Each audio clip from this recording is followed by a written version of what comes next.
Hello my dear students. In the last video, you have understood the first part of the sexual reproduction in flowering plants, in which you have studied about the male gametophyte. So in today's section, we are going to learn the structure of male gametophyte with the diagram and with the description of pollen grains. So let me revise what you have learnt in the last class. Hope you have cleared about that. Students, please go through all the portions, take down main points, as well as write in detail all the information explained in the class, as well as yourself also must go through the textbook, refer more books, and also find out the neat questions comes from this topic. Hope you are following it. Okay, so shall we discuss with the next topic? So I told you microsporogenesis. Hope you got cleared, right? So microsporogenesis means what? It is a process of formation of microspore. What is this microspore? Let me tell you. See, microspore and megaspore will be a new term to you. But this microspore, megaspore, nothing. It is just another term for male gametophyte and female gametophyte. Why it is? Just I'll give you a technique to remember that. It's a microspore means micro means what? Small, right? So microspore, it is to refer pollen grains. Pollen grains, if you compare with the egg or embryo sac, it's comparatively less in size, small in size. So it is generally referred as microspore, whereas megaspore is for female gametophyte. The process of formation of microspore from pollen mother cell or microspore mother cell. Don't confuse. In the last session, I told only it is microspore mother cell. It can also be called as pollen mother cell. So this pollen mother cell undergoes meiotic division. So to undergo meiotic division, what should be their nature? Are they diploid or haploid? They should be diploid. So this microspore undergoes microsporangium. In the microsporangium, which is there in the pollen sacs, so they undergoes meiotic division and produce a microspore tetrad. That means in a cell there will be 4 nucleus will be there. Later, as this anther matures, they dehydrate and they separate, and microspores will be matured into pollen grains and they will be released out after the dehiscence of their anther walls. So let's move on to the structure of this structure of the pollen grain to study in detail. So pollen grain, it is a male gametophyte, right? It represents a male gametophyte. It is haploid. And what is nature of this pollen grain? They will be spherical in structure. What's the diameter? Their diameter is 25 to 50 micrometer. And also this, we can see there's a wide variety of pollen grains are there. So you can, if you collect the pollen grains of different plants and if you see under the microscope, you can see they are finding in the variety of patterns, and always looks it looks amazing if you look under the microscope the structure of pollen grains. Okay, so this is the stages of microspore developing into a pollen grain. So I'll tell you macrospores, then later matures and forms the pollen grain. Okay, now once this microspore is formed after the meiosis process, they undergoes mitotic division and produces the 2 cells, that is vegetative cell and generative cell. Let us learn about this. What is this vegetative cell and generative cells? So vegetative cell, if you see according to the size, they looks bigger than the they looks bigger than the generative cell. Okay, so this microspore undergoes which division? Mitotic division, mitosis, and develops into a pollen grain.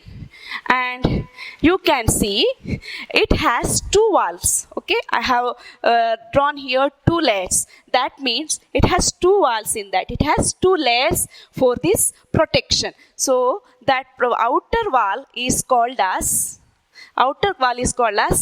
exine, and inner wall is called as intine. Students, you know pollen grains are has to be carried to a long distance or has to be transferred to another flower, means it has to face lot of damage, a lot of any obstructions. Maybe wind will be there, or maybe sometimes temperature will be harsh, or sometimes they may not favorable according to their condition. So whatever it may be, these pollen grains are high resistant. So who makes this highly resistant? Army people will have a bulletproof jacket, right? Why they have the bulletproof jacket on their vest? To resist the bullet from the rifle or anything. So protect themselves from any damages can occur to them during the war and all. So likewise, these pollen grains are well preserved. They are well protected by a outer wall. That outer wall is highly resistant. Why it is highly resistant? It is due to the presence of sporopollenin. Please make a note of this. It's very important if you can ask concerned with the practical as well as sporopollenin. One more thing, dear students, if you study this lesson theory properly, your effort for Viva will be reduced, because many of the Viva questions can be expected from this lesson, as well as almost 5 or 3 to 4, nearly 5 experiments are there which comes under this from this chapter itself. So that's why I'm stressing to learn properly now itself and be thorough with all the definitions. Remember, while writing the definitions, you should write completely with all the terms without missing any very compulsory terms. Okay, so why it is sporopollenin? Sporopollenin is a hard substance which makes this pollen grain highly resistant. So where it is present, sporopollenin is present on the exine, on the outer wall of the pollen grain, and it is resistant for high temperature, strong acids, alkali, etc. Okay. Because of the presence of this sporopollenin, pollen grains can be preserved for a long time. It can be preserved as a fossils also. Okay, so why it can be preserved as a fossils? Because it has a sporopollenin, which is one of the highly resistant organic material, non-sulfur, and it is also studied that no enzymes can degrade this sporopollenin wall. And this sporopollenin is not completely covering this pollen grain, and somewhere it is thin. The region where the sporopollenin is absent, that region is called as germ pore. So what is germ pore? Germ pore is a thin areas with the pollen grain where the sporopollenin is absent. So what's the function of this germ pore? Yes, through this germ pore, the intine wall. Okay, I'll show you example for this. See, during the germination, the intine wall starts to protrude from this and forms the pollen tube carrying the male gametes in it. So for function of this germ pore, it is the area through which intine wall emerges out as a pollen tube. Okay, this is with regard to the exine, that's outer wall. Next we'll study about the inner wall, and it is intine. Intine is made up of two substances, that is cellulose and pectin. Name the substance by which the intine is made up of. It is cellulose and pectin. Okay, what is that? It's the cellulose and pectin. So it is thin and continuous, and it is made up of cellulose and pectin. Okay, the cytoplasm of pollen grain is surrounded by the plasma membrane. The cytoplasm of pollen grain is surrounded by the plasma membrane. But okay, when this pollen grains, okay, it's covered by the plasma membrane, but remember, inside this cell's nucleus will not be covered as like of outer cell wall. Okay, now once these pollen grains are shed, they will be in two-celled condition. they'll be in two cell condition. What are these two cell? Generative cell and vegetative cell. How it is produced? That is, once that microspore undergoes mitosis mitosis division, it produces a bigger vegetative cell and small generative cell. This large vegetative cell, it contains, so which is bigger in this comparatively in size? The vegetative cell is bigger and has some reserve food material. Why it has a reserve food material, students? Why it has a reserve food materials? Can you say why? Why it has? Because it has to go land on the stigma. From there it has to develop the pollen tube, and it has to fertilize the embryo sac. So for all this process, they need the nourishment. So that's why this vegetative cell has a abundant food reserve material, and its nucleus, you see, is it regularly shaped? No, it is irregularly shaped nucleus. Irregularly shaped nucleus. So intine wall is made up of cellulose and pectin, whereas outer cell wall, exine is made up of sporopollenin, one of the hardest resistant substance. Then in the vegetative cell, it is comparatively bigger in size. It has a reserve food material, and it is having a irregular shaped nucleus. Then what about the generative cell then? Generative cell is small and it floats on the cytoplasm of the vegetative cell. This generative cell is small. Generative cell is small and floats in the cytoplasm of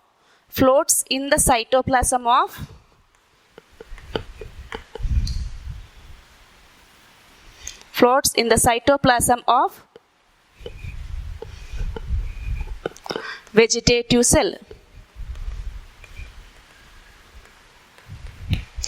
So understood, vegetative cell is bigger in size, it has a large abundant food reserve material, and it has irregular shaped nucleus, whereas generative cell is smaller comparing to the vegetative cell, and it floats in the cytoplasm of vegetative cell, and it is also having a spindle shaped. It is what's the shape of this generative cell? It is spindle shaped and dense it is spindle shaped. Second cell. Okay, this is with regard to the structure of pollen grains. Now let us move on to the next aspect of pollen grains. Now we understood cleared about the structure of pollen grain. I hope you got cleared. Just remember what is pollen grain. It's a male gametophyte. It carries what is the male gametes in it. It has a haploid, and it also spherical in shape. Diameter, what is the diameter of pollen grain? Remember, then layer of pollen grain and exine, intine, and what are the two cells? Generative cell and vegetative cell. Now, once these pollen grains are shed, that means after the dehiscence, once they are released, they will be in two cell condition. Almost 60% of the angiosperms are released by this two cell condition. Some exception will be there where they will release in the more than two celled condition. Okay. In the remaining species, what happens? In the remaining species, this generative cell divides again and produces the two male gametes before the pollen grains are shed. Okay, almost 60% it is the pollen grains are shed in the two cell condition. But in some of the species, the generative cell again undergoes division and produces the two male gametes. Now let us see whether we have understood the pollen grains and all. Now whether it has some disadvantage. Pollen grains, it has advantage, it also has a disadvantage.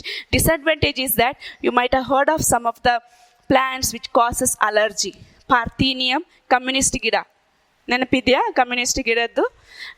So these plants, some of the plants that flowers, what they produce pollen grains, can cause allergy and also can cause some of the respiratory disorders. Okay, so some of the pollen grains, like they can cause some chronic disorders like bronchitis, asthma, like that. And for example, Parthenium. You know how this Parthenium came to India? It is actually, it is not, it is grown up in India itself. It is imported, when it is imported along with the wheat, and then it has widely spread and has become a problem and causes severe allergy and all those. So that is one of the example to support the view that pollen grain can cause some of the bronchial afflictions as well as allergies. Okay, Parthenium plant can also be called as carrot grass. What is also called as? It can be also called as carrot grass. It is imported to India along with the wheat. Okay, next we'll see how these pollen grains are useful. Okay, now we understood they are allergy, they can cause allergy. How it is useful? See, these pollen grains are rich in nutrients, so it can be used as a pollen tablets. In Western countries and all, now it is a fashion of using the pollen tablets. As it is rich in the nutrients, it can be used for using enriching the protein, as well as it is used by some of the performers, sports performers, as well as race horses and all. They will use these pollen tablets to enhance their stamina. So that is about the pollen grain advantage. Got cleared? So pollen consumption has been claimed to increase the performance of athletes and race horses. Okay. Now let us see pollen viability. What is pollen viability? See, once this pollen grain once released, they land on the which part of the flower? Which part of the flower they'll shed on? They land, and we can say that what is the landing platform for pollen grains? The landing platform for pollen grains is stigma. So once they lands on the stigma, they starts to they starts to absorb water nutrient from the stigma and starts to develop the pollen tube, and this pollen tube emerges out and reaches into the embryo sac. Okay, they reaches into the embryo sac. So once this lands on the stigma, they release two male gametes. Now what is pollen viability? The ability of pollen grains. What is pollen viability? The ability of pollen grains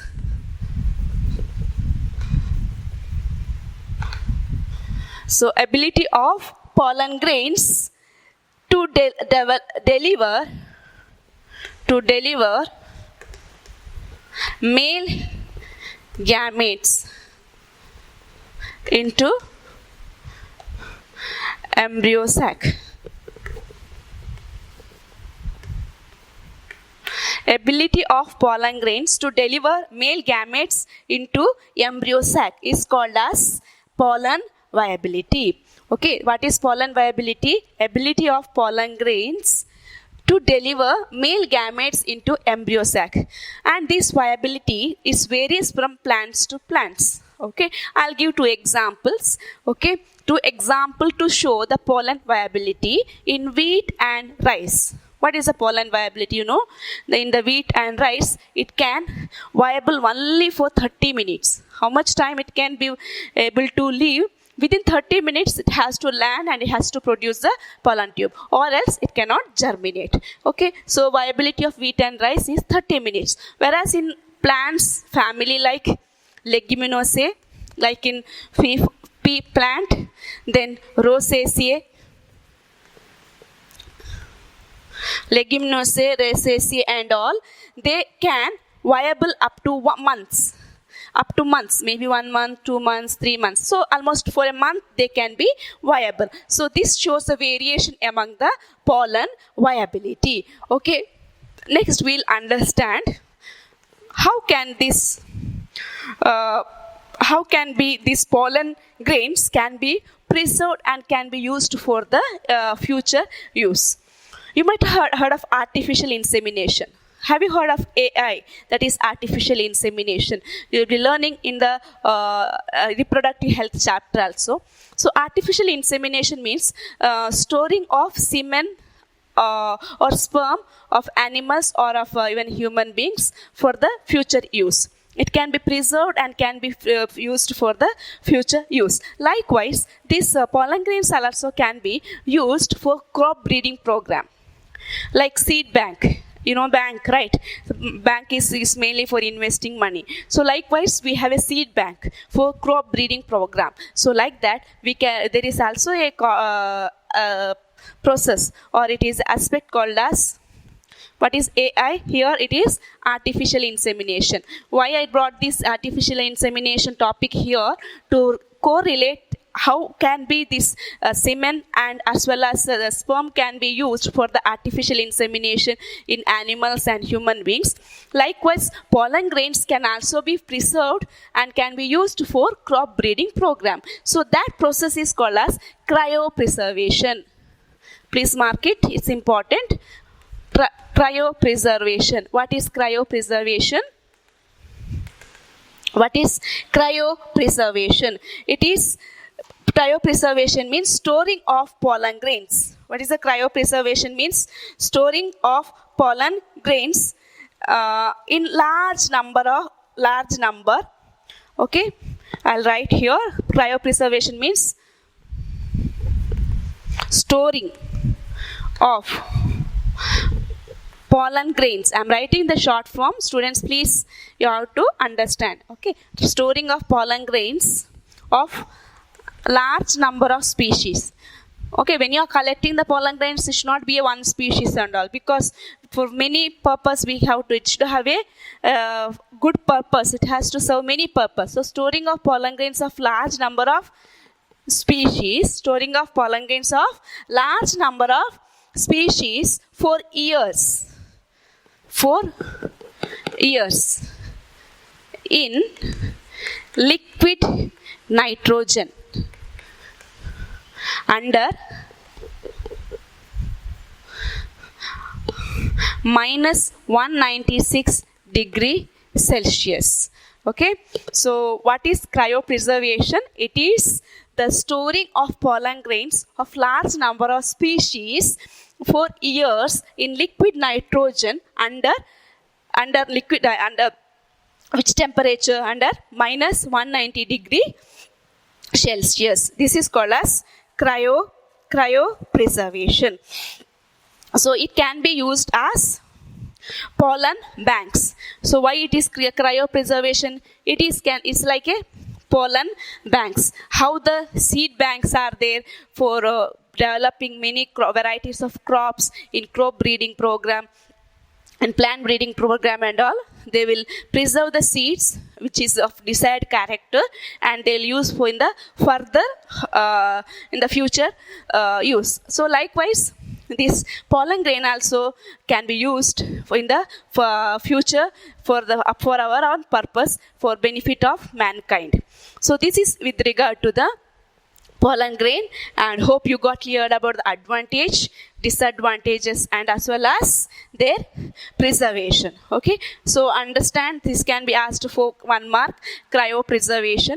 This also can be asked for the pollen viability, also can be asked for 1 mark, and also you can expect what is exine, what is intine, what is sporopollenin, and also you can expect the question for 5 marks to explain the structure of pollen grain. So students, please take down the homework. Your homework is, what is cryopreservation? What is cryopreservation? What is cryopreservation? What is pollen viability? Then explain the structure of pollen grain. Okay, explain the structure of pollen grain with a neat labeled diagram. Explain the structure of pollen grain with a neat labeled diagram. Hope you got cleared about the concepts what is taught today in today's class. Okay, so if any doubts are there, please ask me and clear your doubts. Okay, so all the diagrams has to be drawn neatly and has to be labeled properly, and complete the given home assignment. And next session we'll start with the female gametophyte, its structure and as well as its what are the post-fertilization events takes place in the sexually reproducing plants. Thank you.